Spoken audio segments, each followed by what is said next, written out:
नमस्कार दोस्तों, स्वागत है आपका यूट्यूब चैनल AB टेक में। दोस्तों इस वीडियो में हम बात करने वाले हैं बहुत ही इंपॉर्टेंट चीज़ के बारे में, खासकर उन स्टूडेंट्स के बारे में जो लोग इस समय 12वीं से ग्रेजुएशन में जा रहे हैं और BA करने की सोच रहे हैं। तो हम आपको बताएंगे BA में आप कौन कौन से सब्जेक्ट लें जिससे आने वाले टाइम पर आप जब जॉब की तैयारी करेंगे उसमें आपको कोई भी दिक्कत नहीं होगी। बहुत से लोग ये सोच करके ग्रेजुएशन में यानी BA में एडमिशन ले लेते हैं कि सिर्फ उनको पास करना है। तो अगर पास करने के उद्देश्य से ले रहे हैं तब तो कुछ भी आप ले सकते हैं, पास हो सकते हैं, लेकिन अल्टीमेट सबका उद्देश्य ये होता है कि BA करने के बाद कोई अच्छी सी जॉब मिल जाए। तो अगर आप एक अच्छे सब्जेक्ट के साथ अपना BA करते हैं तो आपको जॉब मिलने में बहुत ही आसानी होगी, कोई दिक्कत नहीं होगी। और अगर आप गलत सब्जेक्ट का चुनाव कर लेते हैं BA में तो आपको हमेशा दिक्कत ही उठानी पड़ेगी और हो सकता है कि आप BA करने के बाद भी कुछ ऐसी भर्तियां होती हैं जिसमें आप फॉर्म ही ना डाल पाएँ, अप्लाई ही ना कर पाएँ। तो BA में कौन कौन से सब्जेक्ट लेना चाहिए, यही वीडियो आपको इस कंप्लीट जानकारी इस वीडियो में आपको देने जा रहे हैं। हमें आशा है कि वीडियो आपको पसंद आएगा। वीडियो दोस्तों पसंद आए तो वीडियो को लाइक और शेयर जरूर कर दीजिएगा और इस चैनल को भी सब्सक्राइब कर लीजिएगा। तो दोस्तों अधिकतर लोग BA ये सोचकर करते हैं कि कोई भी सब्जेक्ट ले लें, हमें दिक्कत क्या, हमें तो सिर्फ पास होना है। बहुत से ऐसे भी अभ्यर्थी होते हैं जो अपने फ्रेंड या रिश्तेदार के कहने पर सब्जेक्ट ले लेते हैं कि हाँ ये सब्जेक्ट से हमने किया तुम भी इसी सब्जेक्ट से कर लो। ऐसा दोस्तों नहीं करना चाहिए। सब्जेक्ट चुनाव करते समय बहुत ही सावधानी की जरूरत है, नहीं तो बाद में आपको पछताना ही पड़ेगा। और हमारे चैनल पर ऐसे बहुत से सब्सक्राइबर आए जो ऑलरेडी पछता रहे हैं, उनका सब्जेक्ट कॉम्बिनेशन ही नहीं है और बाद में फिर कहते हैं सर अब क्या करें अब क्या करें। तो उसके लिए अलग से समय भी बर्बाद होता है, पैसा भी बर्बाद होता है और जॉब में भी उनको देरी होती है। तो कौन सा सब्जेक्ट लेना है इसके लिए मैं आपको बता दूं। जैसे आप ग्रेजुएशन से जाते हैं BA में एडमिशन के लिए, क्योंकि इस समय एडमिशन का दौर चल रहा है, एडमिशन्स हो रहे हैं, तो ये वीडियो आपके लिए बहुत ही हेल्पफुल रहेगा। तो दोस्तों सबसे पहले अपना विषय चुनने के लिए आपको ये सोचना पड़ेगा कि आप किस फील्ड में जॉब करना चाहते हैं। अपने जॉब के हिसाब से आपको सब्जेक्ट का चुनाव करना चाहिए। जैसे आप IAS PCS सिविल सर्विसेज में जाना चाहते हैं तो उसमें जाने के लिए आपको कौन कौन से सब्जेक्ट ऐसा लें जो आपके लिए वहाँ पर भी हेल्पफुल रहें और ग्रेजुएशन जब आप BA करें तो वहाँ पर भी आपका हेल्पफुल रहें, ठीक है। और अगर आप टीचिंग लाइन में जाना चाहते हैं तो कौन सा विषय आपको लेना चाहिए, और अगर आप SSC वगैरह में जाना चाहते हैं तो कौन से सब्जेक्ट के साथ आपको अपना BA करना चाहिए। बहुत से लोग तो ये सोचते हैं कि BA एक नॉर्मल डिग्री है, ले लो, इसके बाद कोई दिक्कत नहीं है, BA के बाद तो नौकरी वैसे भी नहीं लगती है। अधिकतर लोग ये सोचते हैं। तो दोस्तों ऐसा कुछ नहीं है, चाहे BA करें, चाहे BSc करें, चाहे BCom करें, सबकी अपनी अपनी वैल्यू होती है और सब में नौकरी के बहुत सारे एरिया हैं, बहुत सारे एक फील्ड हैं जहाँ से आप लोग अपना जॉब अच्छी सी पा सकते हैं। तो सबसे पहले मैं आपको बता रहा हूँ कि अगर आप BA कर रहे हैं और अगर आप IAS PCS या फिर सिविल सर्विसेज में जाना चाहते हैं तो आपको कौन कौन से सब्जेक्ट लेना चाहिए। सबसे पहला सब्जेक्ट हिस्ट्री इतिहास, दूसरा सब्जेक्ट जियोग्राफी और तीसरा सब्जेक्ट पॉलिटिकल साइंस यानी राजनीति विज्ञान। इतिहास, भूगोल, राजनीति विज्ञान, इन तीन में से कोई एक सब्जेक्ट आपको लेना चाहिए, क्योंकि ये ऐसे सब्जेक्ट हैं जो आपके IAS PCS में इनसे तैयारी करेंगे तो बहुत ही हेल्पफुल रहेंगे।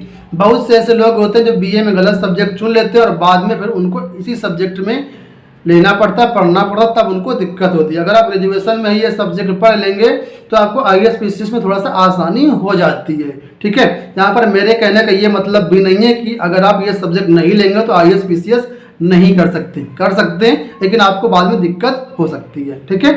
तो इस फील्ड में जाना चाहते हैं तो पहला इनमें से कोई एक सब्जेक्ट ले लीजिए। दूसरा आप कोई एक लैंग्वेज ले लीजिए, जैसे हिंदी, संस्कृत, उर्दू या आपके एरिया में जो भी लैंग्वेज चलती है, तमिल, कन्नड़, मराठी जो भी चलती हो, उनमें से कोई एक आप लोग लैंग्वेज ले सकते हैं। और तीसरा आप सब्जेक्ट वो लीजिए जो आपके इंटरेस्ट का हो, जिसमें आपको सबसे ज़्यादा मन लगता हो, जो आपको अच्छा लगता हो, वो सब्जेक्ट आप ले सकते हैं। जैसे बहुत से सब्जेक्ट होते हैं जो आपके चॉइस के हों, ठीक है। तो ये समझ गए आप कौन कौन सब्जेक्ट इस फील्ड में जाने के लिए लेना चाहिए।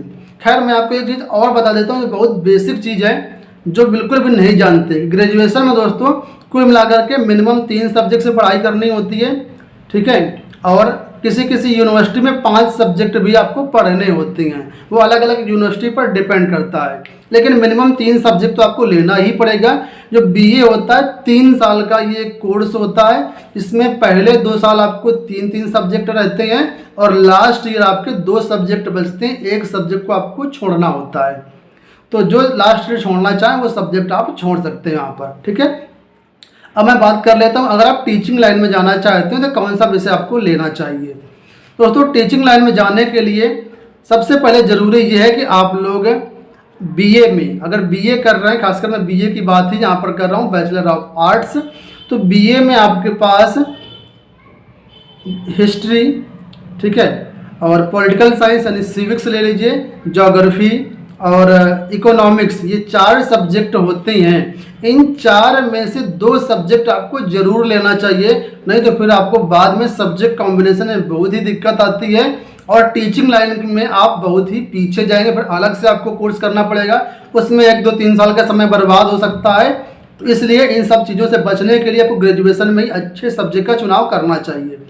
तो अगर आप ये 4 जो मैंने बताए, इतिहास, भूगोल, ठीक है, नागरिक शास्त्र और अर्थशास्त्र, इसमें कोई भी 2 विषय ले लेते हैं तो आप सामाजिक विज्ञान यानी सोशल साइंस के टीचर बन सकते हैं टीजीटी के थ्रू, ठीक है।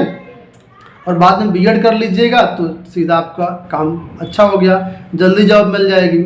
और अगर ये सब्जेक्ट नहीं ले रहे हैं, हिंदी वगैरह ले रहे हैं, तो आप क्या ले सकते हैं, हिंदी अगर लीजिएगा तो हिंदी के साथ संस्कृत जरूर लीजिएगा, नहीं तो फिर क्या होगा, फिर आपको दिक्कत आएगी।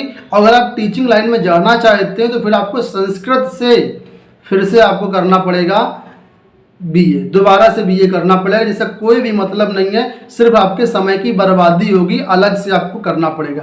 तो इसलिए बीए लीजिए, क्योंकि बीए में हिंदी में आपका संस्कृत तो रहता ही रहता है, तो अगर हिंदी संस्कृत दोनों लेंगे तो दोनों में आपको हेल्प मिलेगी। आप अगर हिंदी संस्कृत है तो हिंदी के भी टीचर बन सकते हैं और संस्कृत के भी टीचर बन सकते हैं। इसलिए अगर हिंदी पढ़ रहे हैं तो हिंदी से संस्कृत जरूर लीजिए, या फिर अगर संस्कृत केवल पढ़ रहे हैं तो हिंदी ले या ना ले वो आपकी चॉइस है। इंग्लिश भी ले सकते हैं अकेले, उसमें कोई भी सब्जेक्ट कॉम्बिनेशन की ज़रूरत नहीं है, ठीक है। इसी तरीके से एसएससी वगैरह होता है, इसमें भी आप इकोनॉमिक्स वगैरह ले सकते हैं और जियोग्राफी, हिस्ट्री वगैरह ले सकते हैं। ये भी सब्जेक्ट कॉम्बिनेशन ऐसे होते हैं जो आपके लिए अच्छे होते हैं, ठीक है। यानी टीचिंग लाइन वाले जो सब्जेक्ट हैं वो हिस्ट्री, आप में एसएससी वगैरह की तैयारी करें, खासकर सीजीएल वगैरह की या सीएचएसएल की, तो ये सब्जेक्ट वहाँ पर ले सकते हैं। तो इन सब्जेक्ट का चुनाव अगर आप करेंगे दोस्तों तो आपको करियर में बहुत जल्द नौकरी मिलेगी और आपको पछताना नहीं पड़ेगा कि यार हमने गलत सब्जेक्ट ग्रेजुएशन में चुन लिया, उसका नतीजा आज हम भुगत रहे हैं, ठीक है। तो ये सब्जेक्ट लीजिए, अब कभी कोई दिक्कत नहीं होगी। तो ये छोटा सा वीडियो था, लेकिन जो स्टूडेंट्स हैं आपके लिए बहुत ही हेल्पफुल वीडियो रहा होगा मुझे लगता है। तो वीडियो पसंद आए तो वीडियो को लाइक और शेयर कर दीजिएगा। चैनल पे पहली बार आए और अगर आप शिक्षक भर्ती की तैयारी करना चाहते हैं या शिक्षक भर्ती संबंधित अपडेट्स पाना चाहते हैं तो हमारे चैनल को जरूर सब्सक्राइब कर लीजिएगा। इस वीडियो में इतना ही, फिर मिलेंगे अगले वीडियो में, तब तक के लिए bye bye, take care, thanks for watching.